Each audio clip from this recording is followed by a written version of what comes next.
그렇게 해서 이제 시작을 했는데 공부하면서 되게 힘들었어요. 진짜 힘들었어요. 두 분 다요? 아니요, 저희 와이프도 엄청 힘들었겠어요. 되게 안쓰러웠어요. 애기 씻기고 새벽에 일어나가지고 3번, 4번 애기 분유 먹이고 이런 거를 거의 못 봐줬다. 그렇죠. 그게 너무 미안했죠. 가장으로서 너무 미안했는데 아침에 학원을 7시까지는 무조건 갔거든요. 제일 처음에 학원에 가서 제일 마지막에 나왔어요. 원래 그게 내 생각이었으니까. 그렇죠. 저한테는 그게 힘든 건 아니었어요. 결과적으로는 6개월 있다 합격을 했어요. 보통 들어갈 때 소방공무원을 목표로 학원 등록한 사람들 얼마를 기준으로 놓고 시험에 뛰어드나요? 내가 이 정도 기간까지는 해야지라고 뛰어드나요, 보통? 평균적으로 한 2년, 3년? 근데 그걸 6개월 만에 했다고요? 근데 저같이 하는 사람들도 꽤 많아요. 아, 그래요? 공채자는 한 20, 30명 정도 뽑고요. 네. 특채자 중에서도 구조 특채에서 따로 뽑아요. 그때 3명 뽑을 때였거든요. 3명.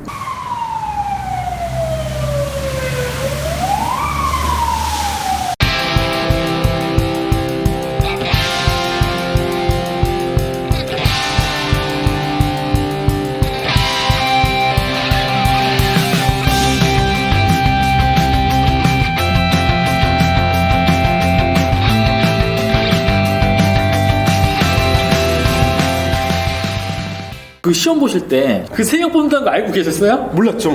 그리고 뽑을지 안 뽑을지도 몰라요. 소방공무원은 지방직이기 때문에 그 지방 티오에 따라서 달라져요. 이거 다 알고 시작하셨으면 시험 못 하실 시험 뻔했네. 못했죠. 아무것도 모르고 해서 한 거지 뭔가를 알고 계산적으로 뛰어들었으면 시작도 못했을 거예요. 시작도.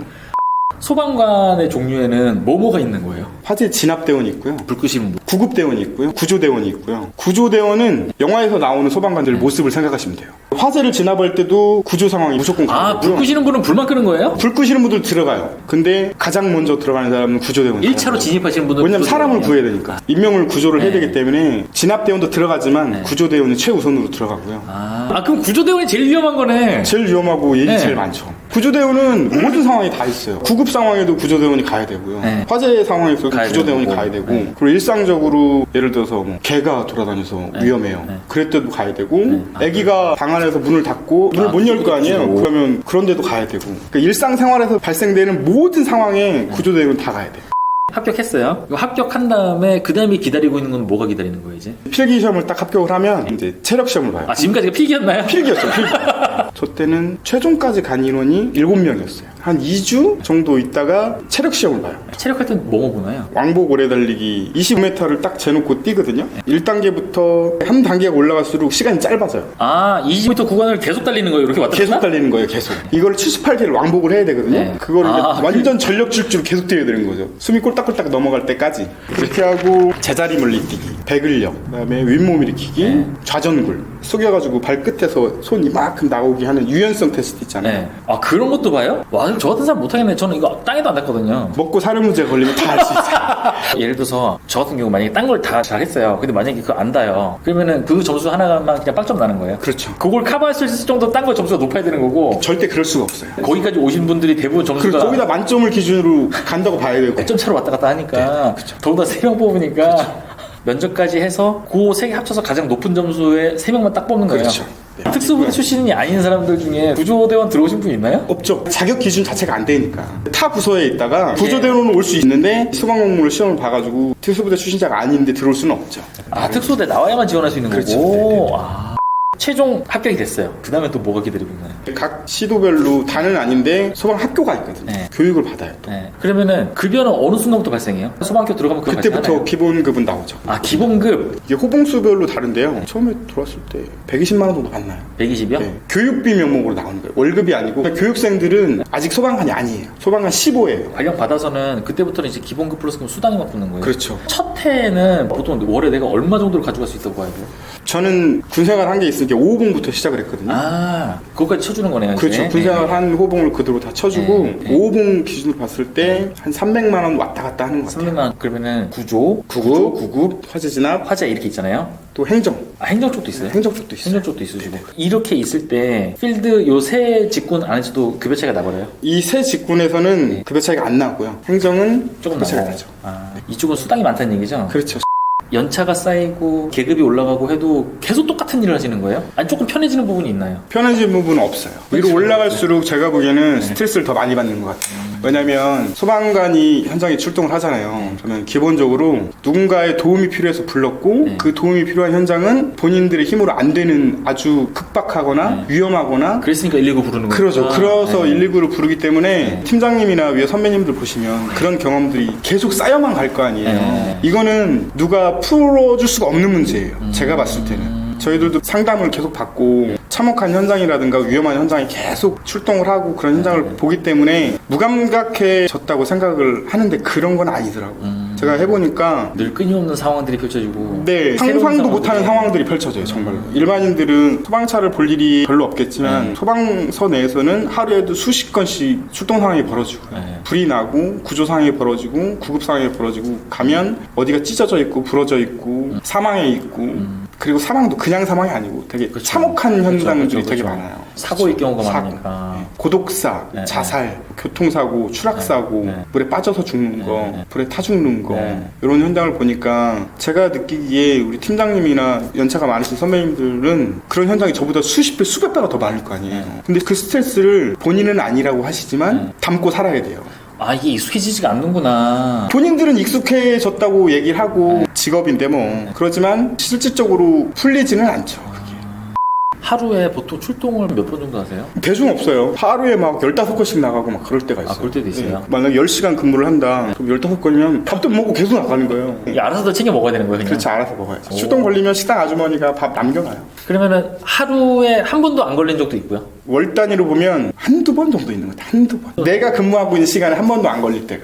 그때는 뭐 장비 점검하고 매일매일 기계획되어 있는 훈련 일정이 있으니까 훈련하고 장비가 엄청 많거든요. 장비 숙달하고 공부하고 건물 외벽 타는 훈련도 하고 언제든지 그런 상황에 출동을 나가서 대비가 돼 있어야 되니까. 아, 그렇네. 구조 같은 경우는 또 건물도 타야 될 그렇지. 일도 많고. 한참 전에 외벽 청소하시는 분 인터뷰를 했죠. 그럼 똑같아요. 로프 타고 내려가는데 좀 위험한 상황에서 내려가죠, 저희는. 그쵸. 네. 근무하시면서 내가 이거 소방관 기존 직업 뭐고 다 버리고 오신 거잖아요. 네, 그렇죠. 다 버리고 왔는데 내가 온 게 좀 잘못된 선택이었나라고 생각할 때 있어요? 아, 그런 적은 한 번도 그런 없어요. 적은 한 번도 없었어요. 네. 우리 가족이 어느 정도 생활을 유지를 하고 사람들한테 좋은 일을 하고 보람 느끼는 경우가 훨씬 더 많은 것 같아요. 대부분의 소방관들이 다 그래요. 저희들끼리도 대화를 엄청 많이 하는데 왜 소방관이 됐으며 그런 얘기 되게 많이 하는데 대부분 그런 생각이신 것 같아요. 저뿐만 아니라 제 선배님들 새로 들어오는 후배들도 직업으로 굉장히 괜찮은 것 같아요. 정말 매력 있어요. 진짜 매력 있어요. 구조대원을 하시면은 아까 말씀하신 것처럼 이게 제일 위험할 수도 있는 직군이잖아요. 배우자분 가뜩이나 급여도 줄었는데 그 더운 나라 거기다 위험한 일까지 한다고 하니까 반대 안 하셨어요? 반대 안 했어요. 네 하고 싶은 일 해라. 저도 이게 하고 싶다. 무조건 하고 싶다. 내가 꿈꾸던 그런 직업인 것 같다. 그렇게 설득을 했고 그리고 집에 가서는 위험한 일 있어서 말씀 안 현장에 하시죠? 있었던 얘기를 얘기를 하긴 하는데 디테일하게 하진 않아요. 그런데 가끔 나 혼자 버거울 때가 있어요. 여보 이리 와봐. 오늘 이런 일이 있었는데 잘 잊혀지지가 않네. 내 얘기 좀 들어줘. 그렇게 얘기할 때가 가끔 한 번씩 있어요.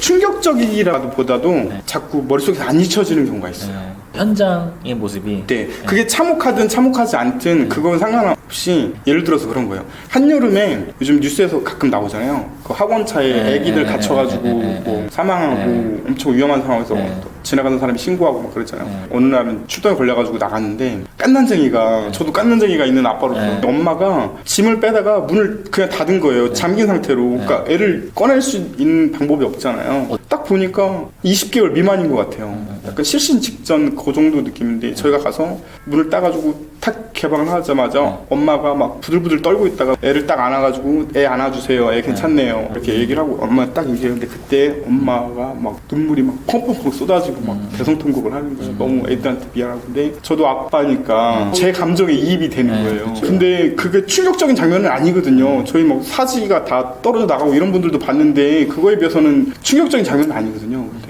그걸 보면 오래 남죠.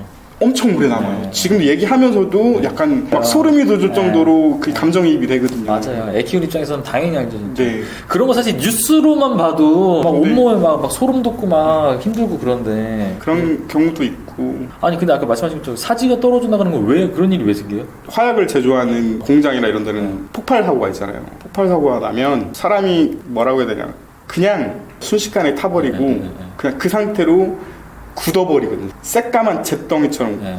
굳어버려요. 그럴 때 어떤 충격이 있으면 뭐 떨어져 나가는 경우도 있고요. 네. 그 장면 자체가 되게 충격적이고 그쵸. 그리고 교통사고 이런 거 나면 어디 하나 절단되는 거는 그냥 기본이에요, 기본. 사실 그런 거를 되게 많이 접할 수밖에 없겠네요. 진짜. 저 거의 매일매일 본다고 봐야 돼요. 아 매일매일. 네. 그거 진짜 익숙해지나요? 어느 정도는?